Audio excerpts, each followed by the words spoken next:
ድጋሚ ልነግራችሁ ፈልጋለሁ። እኛ አሁን ከተናገርነው ጥቂቷን የተናገርነው እነዚህ ማለት ነው እግዚአብሔርን የግል አስተምሮኛል። የግል የወይራ ትምህርት ቤት የምታውቁት ካላችሁ አዲስ አበባ የወይራ ትምህርት ቤት እየከፈለ ነበር ሲያስተምረኛ ነበር። ምክንያቱም በጣም ብዙ የተቃጠልንባቸው በጣም ብዙ ያዘንባቸው ለዛ ምግብ ስሰራ አማትየዋ ክርስቶስ ምስክሬ ነው ይሄ ለማህተቤ ነው የጾም ነው አሁን እኔ ለእናንተ ብዬ አይደለም ከዛ ይሄንን ምግብ እየሲሄድ ማለት ነው በጣም ነበር የምትቆጣኝ ማለት ነው። እኛ እየተደበቅን እዛ የሰራተኛ ክፍል ስናለቅስ እሷ ግን በቃ ሌላ ታሪክ ላይ ነበረች። በጣም ሌላ ታሪክ። የተወዳጁና የእውቁ አርቲስት የነጻነት ወርቅነህ ጉዳይ አሁንም በብዙ አከራካሪ ነጥቦች ውስጥ እንደቀጠለ ነው የሚገኘው። ከሰሞኑ እንደምታውቁት ቤተሰቦቹ በአንድ ሚዲያ ላይ ብቅ ብለው ያወጧቸው ሚስጥሮች በጣም ጉድ የሚያሰኙ ነበሩ። አሁንም ሌላ ጉድ አለኝ በማለት እህቱ በድጋሜ በሌላ በኩል ሐሳቧን አንስታለች። እንሰማዋለን። ምንድነው አዲስ የተናገረችው ጉድ የሚለውን። ከዚህ ባለፈ በቤት ውስጥ ቀደም ሲል በህይወት በነበረበት ጊዜ በቤት ሰራተኝነት ስታገለግል የነበረች አንዲት ልጅ ከባለቤቱ ጋር የነበራቸውን ግንኙነት ከባለቤቱ እናት ጋር የነበሩ ጉዳዮችንም ጭምር ስታነሳ ሰምተናታልና ምን አይነት ነጥቦችን አነሳች የሚለውንም እናደርሳችኋለን። ከዚህ ባለፈ ተወዳጁ ቲክቶከር አዶናይ ወደ አሜሪካን ሀገር በማቅናት ህጻናት የልብ የቀዶ ህክምና አገልግሎት የሚውል የገንዘብ ማሰባሰብ ሂደት ውስጥ እንደነበር እናስታውሳለን። ከዚህ ጋር ተገናኝቶ በጣም በታላቅ ተስፋ መቁረጥ ውስጥ ሳለሁ ልዩ ደስታ ተነግሮኛል በማለት አዲስ ነገር ነግሮናል። ዛሬ በጣም ደስ የሚል ቀን ነው። እንግዲህ ተስፋ ቆርጠን ነበር ማለት እኔ ነበር ተስፋ ያቆረጥኩት።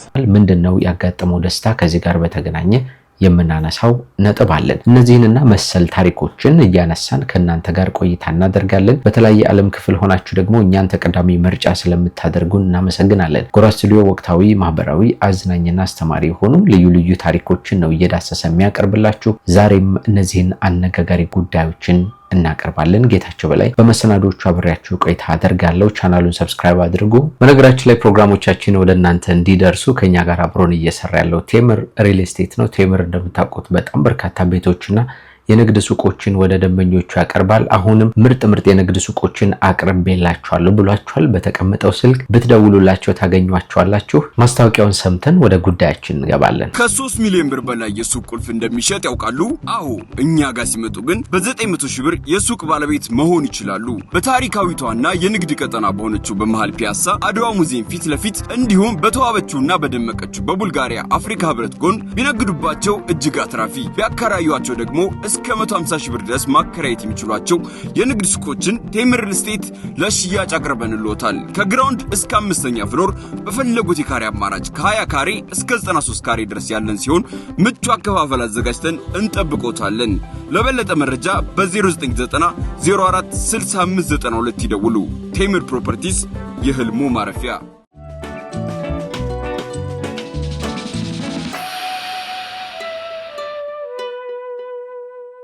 ተወዳጁ ቲክቶከር አዶናይ ተስፋ በቆረጥኩ በዚህ ሰዓት ልዩ ደስታ ገጥሞኛል ብሏል። እንደምታውቁት አዶናይ ለ10 ቀናት ያክል በአሜሪካን ሀገር ለበጎ ስራ እንደሄደን ነግሮ ነበር። ከዚህ ቀደም ከኢትዮ ኢስታንቡል ሆስፒታል ጋር በመሆን ለህፃናት የልብ ቀዶ ጥገና የሚውል የገቢ ማሰባሰቢያ ፕሮግራም ለማከናወን ነው አሜሪካ የተገኘው። ታዲያ ፕሮግራሙን እያከናወነ ባለበት ሰሞኑን ግን በጣም ደከመኝ፣ ትንሽ አስቸገረኝ እያለ ተስፋ እየቆረጥኩ ነው እያለ ሲናገር ሰምተነው ነበር። በመጨረሻ ግን ይሄንን ብሎናል። ዛሬ በጣም ደስ የሚል ቀን ነው። 25 ልጆች በቢል ጌትስ ፋውንዴሽን ሩዋንዳ ሊታከሙ ነው። የልባቸው ቀዶ ጥገና ሊያገኙ ነው። ጋይስ እኔ በጣም ደስ ብሎኛል። ማርያምን ነው የምላችሁ። እንግዲህ ተስፋ ቆርጠን ነበረ ማለት እኔ ነበር ተስፋ ያቆረጥኩት፣ ግን ደግሞ መስራቴን አላቋረጥኩም። and I think ይህ ለእናንተ ትልቅ ትምህርት መሆን አለበት። ሁላችንም ሰዎች ነን፣ ተስፋ ልንቆርጥ እንችላለን። ስራችን ግን ማቋረጥ የለብንም። ምክንያቱም ተስፋ ቆርጦ እያለ የሚሰራ ሰው በር ይከፈትለታል። ምንም አይነት በር ሊቆለፍለት አይችልም።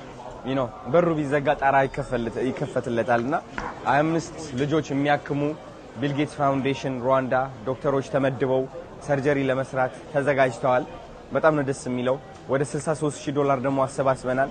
ገና ደግሞ እነዚህ 100 ልጆች እንደርስባቸዋለን። በዓለማችን ስማቸው ገኖ ከሚጠሩ ባለሀብቶች መካከል አንዱ የሆነው ቢል ጌት የሱ የቢል ጌት ፋውንዴሽን ማለት ነው ህፃናት የቀዶ ጥገና አገልግሎቱ የሚውልበትን ሂደት ለማመቻቸት ቃል ገብቷል። በጣም ደስ የሚል ነገር ነው። አዶናይና ሌሎችም በዚህ በጎ ስራ ላይ እየተሳተፋችሁ የምትገኙ ምስጋና ይገባችኋል። በሚቀጥለው ደግሞ ገንዘቡ ከተሰባሰበ በኋላ ኢትዮጵያ ውስጥ በጣም በርካታ ልጆች እየታከሙ በተግባር እንደምናይ ተስፋ እናደርጋለን። አሁን አስከትለን በነጻነት ወርቅነህ ቤት ውስጥ ቀደም ሲል በቤት ሰራተኝነት ስታገለግል የነበረችው ልጅ ያወጣችውን ምስጢር ከዚያም አልፎ እህቱ ከሰሞኑ ሌላ ያልተናገርኩት ጉድ አለኝ ብላ የተናገረቻቸውን ምስጢሮች እናወራለን።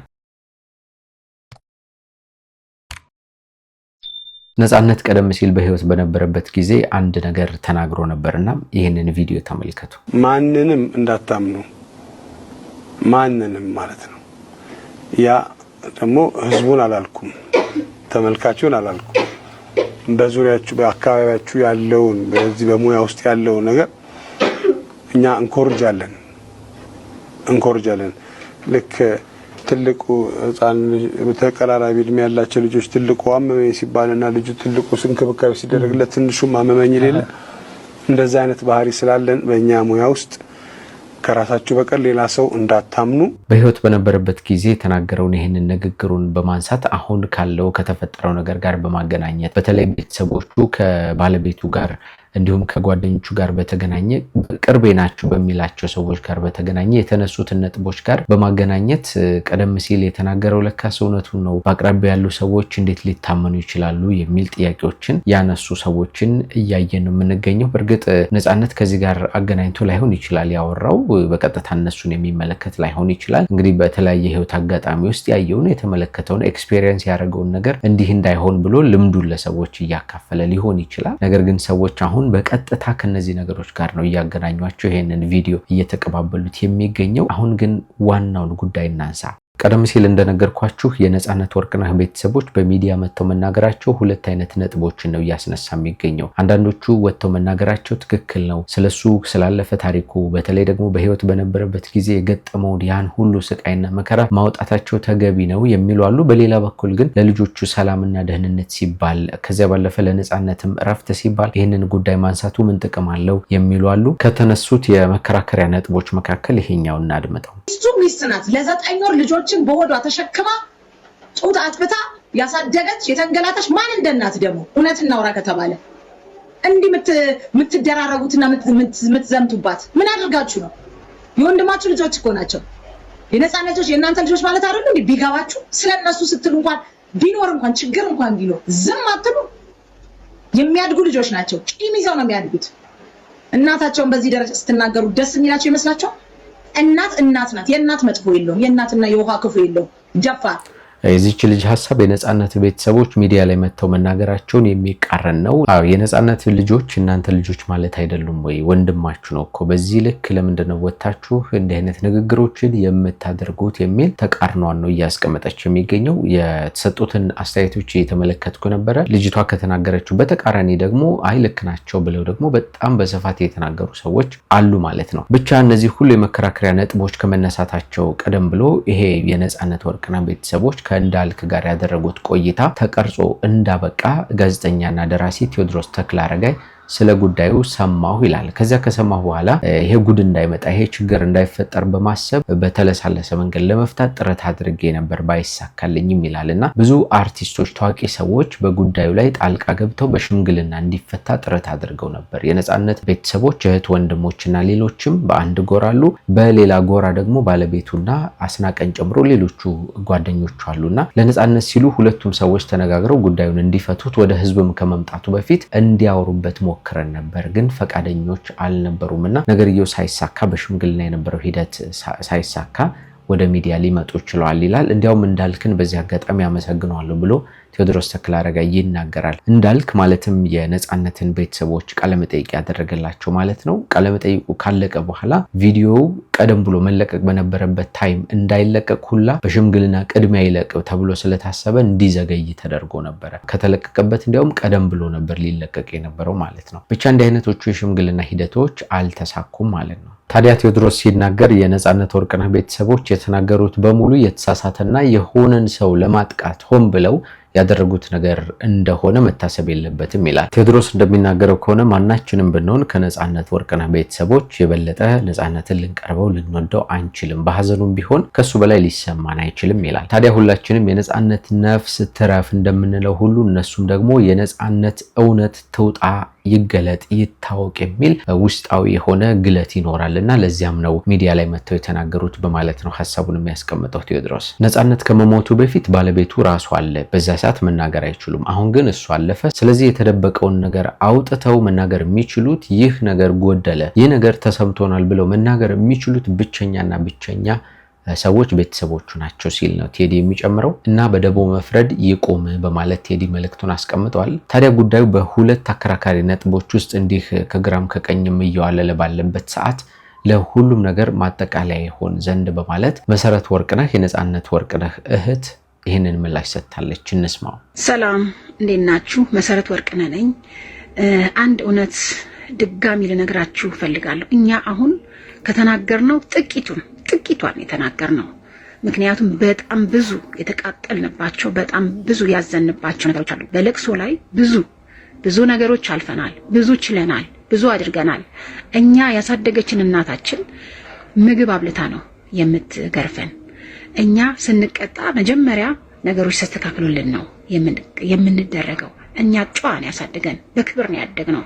ድሃ ብንሆንም በድህነት ብናድግም እግዚአብሔር ይመስገን የማንንም እጅ ሳንፈልግ ማንም ሳናስለቅስ በህይወት ዘመናችን እዚህ ደርሰናል። እና እውነት ለምንድን ነው የመረራችሁ? እውነት ነው። እኔ አሁን እንድትረዳ ፈልጌያለሁ። ምክንያቱም ወጥቼም አዝናለሽ ብያለሁ። በዛ ለቅሶ ላይ በነበርን ሰዓት እኮ ስልኳን ዘግታ በእናቷ በኩል ስልክ ሲደወል እኮ ማናገር እኛን እንኳን ማፈር አቅቷት ነበረ ይች ልጅ ማለት ነው። ይሁንላት። ምክንያቱም ሀዘን በግድ ዘኝ ማለት አይቻልም።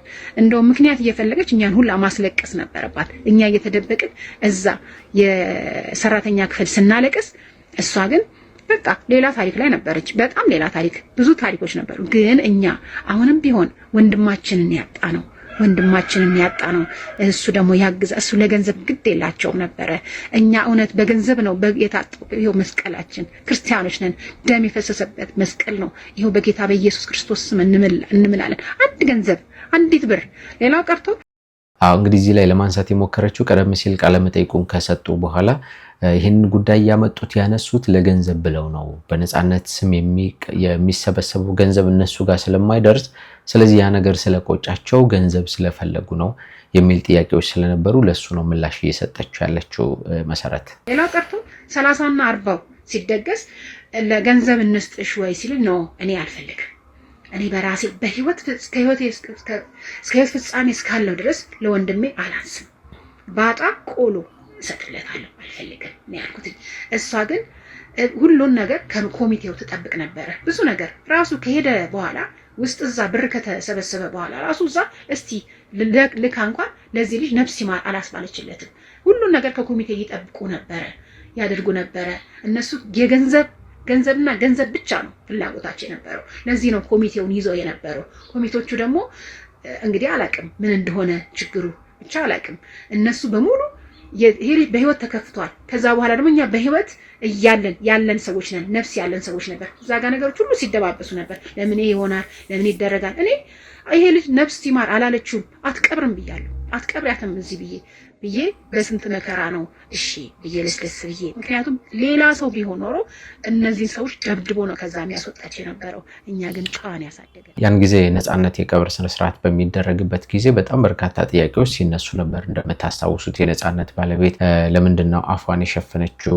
ሌሎች አይነት ጥያቄዎች ነበሩና በዛ ሰዓት ጸብ እንደነበረ አስቀድመው ከነሱ ጋር ጭራሽ ቀብሩ ላይ ሁሉ እንዳትገኝ የሚል ሐሳብ ሁሉ አንስታ እንደነበር ነው መስከረም እየተናገረች ያለችው። ይህን ያልኩበት ምክንያት ደግሞ የተመለከትኳቸው ያዩኋቸው ነገሮች ስላናደዱኝ ነው እያለች ነው የምትገኘው። ጨዋን ያሳድገን። ግን ከአቅም በላይ ብዙ መናገር ማንፈልጋቸው እነሱን ሰው ጥንብር ኩሳቸውን የሚያደርግ ክፉ ነገሮች የሰሩ እዛ ተቀምጠን በሀዘናችን ጊዜ ያየናቸው በጣም የሚያስጠሉ ቆሻሻ ነገሮች አሉ። ድመት እንኳን ሰው ሞቶበት ድመት እንኳን የድመቴ ብትሞትብኝ በጣም ነው ማዝነው። የሰው ልጅ ነው የሞተው፣ ደግ ልጅ። እኔ እንደው ቢቸግረኝ ማለት ነው ሌሎች ጓደኞች እንዴት ነው ነፂ፣ መቼም የቤቱ ነገር አላውቅም፣ ይሄ ሰው መጥፎ ነው እንዴ? ለነዚህ ሰዎች ምንድነው የሆነው ብዬ እነሱ እያለቀሱ ነው የመለሱልኝ። አረሱ ሰው እኮ አይናገርም ብለው ነው ያሉትና በጣም የሚያሳዝን ታሪክ ነው። እናንተ ግን ማንም የዓለም ሕዝብ ፊቱን ቢያዞርብኝ እኔ ወንድሜን እንደገደልኩት ነው የሚሰማኝ። ምክንያቱም እዛ ጋር ጥሩ ናት ብያለሁ፣ ግን ጥሩ ናት ያልኩት ለሷ ነው። ታውቃለች ጥሩ እንዳልሆነች። እኔ አመሰግናለሁ እንኳን ፊቴ ማየት ራሱ አልቻለችም። እናውቃለን እንዴት አይነት ህይወት እያሳለፈ እንደነበረ ይሄ ልጅ። ቀደም ሲል በኢቢኤስ ቴሌቪዥን ከቀረቡ ፕሮግራሞች መካከል የነጻነት ቤተሰቦች የቀረቡበት አንደኛው ነበርና በዚያ ሰዓት የነጻነት ቤተሰቦች ምንድን ነበር ያሉት? ስለ ባለቤቱ ሲናገሩ በጣም ጥሩ ሴት ናት፣ እንዲያውም እግሯ ህመምተኛ ነው፣ ስኳር አለባት፣ ስራ በደንብ መስራት ስለማትችል ለዚያ ነው ነጻነት እዚህ እየተሯሯጠ እሷን የሚያግዘው የሚል ይሄ ፖዚቲቭ የሆነ መልካም የሆነ ንግግሮችን ሲያደርጉ ነበርና ያንን ንግግሬን ተቆጭቼበታለሁ። ስለዚህ ወንድሜን የገደልኩት ያህል ስሜት ነው የሚሰማኝ አይነት ነው የመሰረት ሀሳብ ማለት ነው። እኔ ብዙ ቪዲዮዎች አሉኝ ነይ ተብዬ እዛ በየቦታው ተኝቶ ጸጉሩን ሲቆረጥ እንኳን ለዛ ደቂቃ እንኳን እንቅልፍ ተኝቶ ሰውየው እንዳይሞትብኝ ነይ ብሎ ብዙ ፎቶዎች አሉኝ። ስቲም ቤት ሆኖ ተኝቶባቸው ሄጄ እስኪነሳ ጠብቄ ይሄ ልጅ ያወጣሁት ብዙ መከራ ብዙ ሀዘን ነው ያሳለፍ ነው።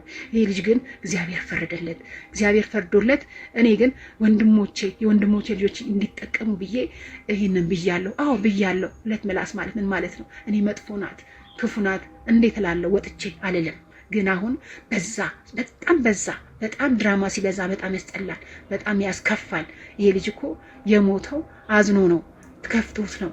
እኛም አልተረዳውም። ምክንያቱም ከመጀመሪያ ጀምሮ እኛን ለማለያየት ፈልገው ነበር። ሲታመም ነው የቀረብ ነው፣ እኛም ሲታመም ነው ሲያዝን ነው የቀረብ ነው። ይሄ ልጅን ተጫውተውበታል። እኛ ጋር ከቀረበ በኋላ እኮ መኪና እንዲገዛ አድርገነዋል። ይሄ ልጅ ብዙ ነገሮችን ቀዳዳዎችን እየሸፈነ ህይወትን ለማሸነፍ ፈልጎ ነበረ፣ ጓጉቶ ነበረ። ግን አሁን በሞቱ ላይ ሲሳለቁበት በጣም ነው የሚያሳዝነው። እንዴት ይሄንን ማስተዋል አቃታችሁ? ትልቅ ሚዲያዎች እንዴት ይሄንን ልጅ በሚዲያ ላይ የነበረ ፊቱን ከሰል እየመሰለ የኛን መከራ ሀዘንን ለቅሶን እንዴት ልትረዱ አላሰባችሁ? ይሄ ልጅ ሚዲያ ላይ እኮ ፊቱ እሳት ከሰል እየመሰለ የነበረውን ምን የሚያስደብቅ ነገር አለ? ይሄ ልጅ ሰላም እንደሌለው ያስታውቅ ነበረ። ከኛ ጋር የነበረውን ጊዜያቶች ጥሩ ነበሩ። ይሄ ልጅም እንዴት ነው ልትረዱት ያልፈለጋችሁት? እኛ እኮ እሱ ነው ተጎድቷል። አሁን እነዚህ ሰዎች ይበቃቸዋል። ይህን ያህል ካገኘች በቂ ነው። ከዚህ በኋላ ገንዘብ አይሰብሰብበት ነው ያልነው። በቃ ያልነው። ምክንያቱም በዙሪያው ያሉ ሰዎች ስናያቸው አስመሳይና ውሸታሞች ናቸው። እና ይሄን ልጅ እንደገና ከሞቱም በኋላ በስሙ ሊጠቀሙበት ስለፈለጉ ነው። ስራውን ሊወርሱ ስለፈለጉ ነው። ነገሮችን ሁሉ ከስር እየተቀበሉ እኛን አለያይተው እኛን ዞር በሉ ብለው እሷን ይዘው ውክልና ይዘው እኛን ለማዋረድ እኛን ለማድረግ እየፈለጉ ነው። ማንም ወንድ ቢሆን ማንም ይሄ እኮ ደማችን እኮ ነው፣ ስጋችን እኮ ነው። ይሄ ልጅ ከፍቶት እኮ ነው ይሄ ነው ብሎ ከልቡ ሳይናገር የሞተ ልጅ እኮ ነው። እና ይሄ ማለት ምንድነው? ሰውን አላስተኛ ማለት። ይሄ ልጅ እኮ አሁን የቀኒኒን አባት አለ። ይሄ ልጅ እኮ ዱላ አላረፈበት እንጂ ነፍሱን ስጋውን ሁሉ ሲቦጫጭቁት የነበሩ ሰዎች ናቸው። ላቡን እንዲያርጎ የሰራውን ሲወስዱ ነበረ። ችግር የለውም። እሱ ግን ሰላም ሲሰጡት አልነበረም። ታሞ እንኳን እግዚአብሔር ይግደልን ያላለችው ሴትዮ ነች እኮ። እና ምንድነው የምትሉት? እኛ እናንተ እንድትፈርዱን አይደለም። ነፍሴ እኔ እንድታርፍ ስለመፈልግ ነው። ነፍሴ ያችን ነገር ስላልኩ እግዚአብሔር እኮ ይልጅ አጋልጦለት ነበረ። በጌታ በኢየሱስ ክርስቶስ ደሙ በፈሰሰበት ቃል ገባለሁ። አንዳችንም አንድ ብር አልጠየቅንም፣ አንድ ብርም አንጠይቅም እኛ። ምክንያቱም ወንድማችን ነው። አዝነናል። በጣም ያዘን ነው። ይሄንን ደግሞ እግዚአብሔር ነው የሚያውቀው። ይሄ ልጅ ነፍሱ ታርፋለች። እኛውን በቃ ቆምንለት። ምክንያቱም ፍቅር እስከ መቃብር ድረስ ነው። ገባ? ከሞትም በኋላ ፍቅር አለ። እኛ ጋር ፍቅሩ ቀርቷል እንጂ እኛ ባጥንቱ በስጋው አንነግድም። የደም ገንዘብ ነው። እኔ አንድ ብር አልፈልግም። እኔ 30 ይደገስ ሲሉ ነው። እኔ ራሴ በህይወቴ እኔ ራሴ ነኝ ያደረኩትኝ እስከ ህይወቴ ፍጻሜ እስካለው እስከ ልጆቼ እሱን ማንረሳው ሰው ነው። ምክንያቱም ተከፍቶ አዝኖ የሞተ ሰው ነው። እና አመሰግናለሁ ጥሩ ስላደረጋችሁ። እዛም እየወጣችሁ ደግሞ እኛን የወቀሳችሁ እግዚአብሔር አምላክ ልቦና ይስጣችሁ። እግዚአብሔር ለኛ ፍርዱን ይስጥ። አሁንም ገና ፍርድ እንጠብቃለን። በጥቅሉ እንግዲህ ነጻነት እህት እየተናገረች ያለችው እኛ ገንዘብ አንፈልግም፣ በሱ ስም አንድም ብር አንለምንም። ስለዚህ ገንዘብ ለመለመን አይደለም የወጣ ነው፣ ይልቁንም በስሙ ድራማ እየሰሩ ገንዘብ የሚሰበስቡትን ሰዎች ለማጋለጥ ነው የሚል ነው ሐሳቧ። ለማንኛውም እንደሰማችሁት ነው። እናንተ የተሰማችሁን ስሜት ልታስቀምጡ ትችላላችሁ። እንግዲህ መሰረት ከዚህ ቀደምም በጣም በጥብቅ ስትናገርበት ከነበረው ጉዳይ መካከል ቀደም ሲል በህይወት በነበረበት ጊዜ አንዲት ቆርኬ አልኮል እንኳን እንዳትቀምስ ተብሎ በሐኪሞች ከተነገረው በኋላ ነገር ግን ጓደኞቹ ሁልጊዜም ይዘውት እየሄዱ መጠጥ ቤት ይጠጣ ነበር፣ በእንደዚህ አይነት መንገድ ያሳልፍ ነበር የሚል ሐሳቧንና ቁጭቷንም ነው ስትናገር የነበረውና እንግዲህ እንዲህ አይነቶችን ስቃዮች በሚያሳልፍበት ጊዜ ላድነው ብለው ያልታተሩለት ሰዎች ዛሬ ላይ በስሙ ገንዘብ እየሰበሰቡ ነውና ይብቃ በማለት ነው ሐሳቧን እያኖረች የምትገኘው። እንግዲህ በዚህ ጉዳይ ላይ በጣም በተደጋጋሚ ስሙ እየተነሳ የሚገኘው የነጻነት ወርቅነህ የቅርብ ወዳጅ ሆነው አርቲስት አስናቀ ምላሽ ይሰጥበታል ተብሎ ነው የሚጠበቀው። ምክንያቱም ስለሱ ብዙ ነገሮች እየተባሉ ነው፣ ማብራሪያ የሚፈልግ ነገርም ስለሆነ ደግሞ ከሱ በኩል ሲሰማ ሌላ እውነትም ካለ ምናልባት ከዚህ አንግል የሚናገረው ነገር ይኖራል ተብሎ ይጠበቃል። እንግዲህ የሚናገረው ነገር ካለ ወደፊት እኛም በመረጃ የምናካፍላችሁ ይሆናል ማለት ነው። ከዚህ ውጭ ግን ነጻነት ወርቅነህ በህይወት በነበረበት ጊዜ የቤት ውስጥ ስራዎችን በማገዝና በመስራት ስትረዳው የነበረች የቤት ሰራተኛ ከባለቤቱና ከባለቤቱ እናት ጋር በተገናኘ አንዳንድ ነጥቦችን ስታነሳ ተደምጣለች ሰሞኑን በማህበራዊ ሚዲያ ላይ። በነጻነት ወርቅነህ ቤት ውስጥ በቤት ሰራተኝነት ስታገለግል የነበረችው ልጅ የተናገረቻቸውን ጉዳዮች ከማየታችን በፊት ይህ ፕሮግራም ወደ እናንተ እንዲደርስ ከኛ ጋር አብሮን እየሰራ ያለው የቴምር ሪል ስቴት ነው። ቴምር ሪል ስቴት እንደሚታወቀው በጣም በርካታ ቤቶችና የንግድ ሱቆችን እየሰራ የሚያስረክብ ድርጅት ነው። አሁን ደግሞ በአዲስ አበባ በተለያዩ ስፍራዎች ላይ ቅንጡ የሆኑ የንግድ ሱቆችን በመገንባት ለደንበኞቹ እያስረከበ ነው። በተቀመጠው ስልክ ብትደውሉላቸው ልታገኟቸው ትችላላችሁ። አሁን ቀደም ሲል በነጻነት ወርቅነህ ቤት ውስጥ በቤት ሰራተኝነት ስታገለግል የነበረችው ወጣት የተናገረቻቸውን ነገሮች እናስደምጣችሁ። አብሬው ኑር ያለው ማብረሽ ኑርሹ ነፂ ጋር ኑር ያለው የት ኢትዮጵያ ከመምጣቴ በፊት ወደ ስደት ማለት ነው። እኔ በደንብ ስለማውቀው ነው የነግል ለይህን ነገር ለጅነት ነው አብራሽነት ነበር። አዎ ባጋዥነት የሚኖረው ከዚህ አንድ ብለሽ ጀምሬ ልንገርሽ ማለት ነው። የሚኖረው ከአማቱ ጋር ነው። ገባሽ አይደለ? ከአማቱ ጋር ብቻ ማለት ነው። እና አማትየው ደግሞ እሷ አንድ ናት፣ ልጇ ሌላ የላትም። እና ልጆቹ አሜሪካ ነው የሚኖሩት፣ ሚስቱም ልጆቹ ማለት ነው። በአጋዥነት እሱ ጋር ነበርኩኝ ማለት ነው። ከዛ አማትየዋ እውነት ለመናገር ጠበቅብኝም በጣም ክፉ ሰው ናት። በጣም ኢቭን እንጃ ሰው እንኳን ሲመጣ ማትወድ ሰው ናት። እግዚአብሔር ይመስገን እኔ በደንብ ነው የማውቀው። የግል ነፂ ማለት ነው። እግዚአብሔርን የግል አስተምሮኛል። የግል የወይራ ትምህርት ቤት የምታውቁት ካላችሁ አዲስ አበባ የወይራ ትምህርት ቤት እየከፈለ ነበር ሲያስተምረኛ ነበረው። እንደገና ደግሞ አሉት ከወላይታ አካባቢ በጣም ብዙ የደሃ ልጆች አምጦ የሚያሳድጋቸው አሉ ማለት ነው። እና ኢቭን አማትየው አትወደውም እና ሚስቱ ደግሞ የእሷን ድምፅ የእሷን አፍ ትሰማለች። ታውቂያለሽ? ኢቭን ደስተኛ አይደለም ልጁ። እህቶቹ ያሉት እኔ በደንብ ስለማቅ ነው ገብቼ ማለት ነው። እህቶቹ ያሉት ትክክል ነው፣ ምንም ጥፋት የለባቸውም። ለምን? እኔ በደንብ ስለማቅ ማለት ነው። ስለነዚህ የመጨረሻ የዋህ ነው፣ ምስኪን ነው ባለው ነገር ኢቭን እንደተባለው እንኳን እዚህ እየሰራ ነው ወደዛ የሚልክ ብር ማለት ነው ለእህቶቹ። እና እሷ አትወደውም። በቃ በምን ቀን አገኘችብኝ። ኢቭን አርቲስቶች እንኳን ለምሳሌ እነማን ልበልሽ፣ ይሄ ኮሜዲያን የሚሰሩት እና ምልክቱ እንደውም ልንገርሽ፣ አዲሱ ገበያ ተከራይቶ ነበር የሚኖረው። አዲሱ ገበያ ማለት ነው ተከራይቶ ነበር የሚኖረው። አንድ ኢቭን ይሄኛው ልጁ እንኳን መካከለኛ ላይ ለምሳሌ የስንት ዓመት ልጅ ልበል፣ ከዛ ነው ወደ አሜሪካ ሄደው እንጂ እኔ ነበር ሲይዘው የነበረው ማለት ነው። ከዛ በቃ ኢቭን እኔን እንኳን የግል ስማር ማለት ነው በርቺ አይዞሽ ምናምን እያለ ነበረ ሲያስተምረኝ ነበር። በአሁኑ ሰዓት አንቺ ገና ልጅ ነሽ። በነገራችን ላይ ሌሎች ሰዎችን በብዛት ሲመሰክሩ እየሰማን ነበር። እነዚህ በጣም ለብዙ ሰዎች የዋህ ነው፣ ደግ ነው፣ ሰጪ ነው የሚሉ አስተያየቶች በስፋት ሲሰጡ ነበርና ልጅቷም እየተናገረች ያለችው እኔን ጨምሮ በጣም ብዙ ልጆችን ያግዘን ይረዳን ነበረ ቀደም ባለው ህይወቱ ነው የምትለው። እንደዚህ ነገር ወንድ አትመኝ ምናምን ይለኛል ማለት ነው። ከዛ መጨረሻ ላይ ምንድነው የተደረገው? እሱ ልጆቹ ሄዱ እና መሰረት ይለኛል ምግብ ትሰሪና ጁስ ቤት አለው። ጁስ ቤት የት? ፒያሳ የሱ መሰለኝ እና ግን አንዲት የሚቀርባት ሴትዮ አለች፣ ትልቅ ሴትዮ። እሷ ጋር ነው ብዙ ጊዜ እንትን የሚለው ማለት ነው። እና እያመመኝ ይላታል። ምን ሆንክ ነዚህ ስትለው እኔ እንጃ ያመኛል፣ ሁሌ ነው የሚያመኝ፣ ግን ይሄንን አይናገርም ታውቂያለሽ። ከዛ ግን በቃ እኔ ምሳ ይዘሽልኝ ነው መሲ፣ ዛሬ ልቤን ስለሚያመኝ ይሄንን ይዘሽልኝ ነው ይለኛል። እንደገና ደግሞ እነዚህ አርቲስቶች በደንብ ይመጣሉ እኛ ቤት እና እነሱም እኛ ጋር ስለሚመጡ እኔ ጋር ስለሚበሉ በትልቁ ሳህን ይዘሽ ነው ይለኛል ማለት ነው። እንደዛ ምግብ ስሰራ አማትየዋ ክርስቶስ ምስክሬ ነው። ይሄ ለማህተቤ ነው የጾም ነው። አሁን እኔ ለእናንተ ብዬ አይደለም። ከዛ ይህንን ምግብ ይዤ ሲሄድ ማለት ነው በጣም ነበር የምትቆጣኝ ማለት ነው። አመት አልሰራውም እውነት ለመናገር እዛ ቤት አመት አልሰራውም። እና ኢቭን አያመሽም ትንሽ ቆይቶ ከመጣ ባልሽ እንደዚህ አድርጎኝ ብላ ትነግራታለች ማለት ነው ደውላ። ግን እሱ ያለችው አሜሪካ ናት። ተረዳሽኝ? እንደዚህ አድርጎኝ እንደዚህ አድርጓት እንደዚህ አድርጎኝ እኔ ነኝ ሁሉን ነገር ገዝቼ ምን ብዬ ቤት ማማላ ማለት ነው። እሷ ግን አትወደውም። ኢቭን ልጆቹን አሳደገች በቃ አትወደውም። ታውቂያለሽ አይደለ? እንግዲህ የዛሬ ስንት አመት ልበልሽ፣ በእርግጥ ቆይቷል አሁን አይደለም ግን ድሮም ጀምሮ ልልሽ ነው ስለፈለኩ ነው። ለምሳሌ 5 አመት ይሆነዋል። 5 አመት 6 አመት። ስለዚህ ያልሻለሹ ቤተሰቦቹ ያወሩት ነገር ትክክል ነው። ባለቤቱን አትወደውም ነበር። የባለቤቱ እናትም ለሷ በጣም ክፉ ሰው ነበሩ። ቤታቸው ባለቤትነት ሳላለች ሚስ አማቱ ወይኔ በቅዱስ ገብርኤል አሉ። እሱ የታወቀን የቀመሰ ያውቀዋል። እኔ በጣም ራሱ እውነት ነው። እና አማትየው በጣም ያንገበግቡት ነበር።